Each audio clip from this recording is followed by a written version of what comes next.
Hello everyone, welcome to another LinkedIn tutorial video. Now in this LinkedIn tutorial video, I will show you how to reset your LinkedIn password if you forgot it.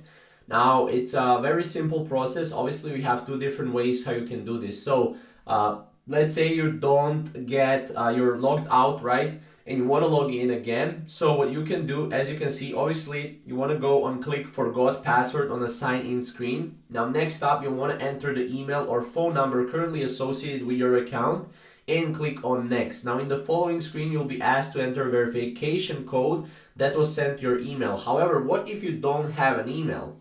Now if you don't have an email, what you want to do is you want to go and type in LinkedIn Help Center chat.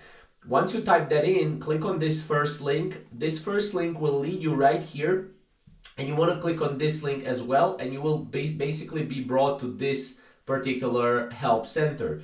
Now here you can chat with support or you can create a support ticket. So if I want to chat with support, as you can see, I will have here a couple of things that I want to know. I can click on account, and since I don't want to start a chat support here, I won't be able to click it. However, just click on account, follow the steps, and you will be able to live chat with a support. Obviously, you can also create a support ticket as well, which can also, it can also be done as well. So that's pretty much what you can do to reset your LinkedIn password if you forgot it. And if you forgot your email as well, this is pretty much the best way to do it. If you have any questions or comments, you can always comment down below, and we'll see you in the next video. Thank you guys for watching.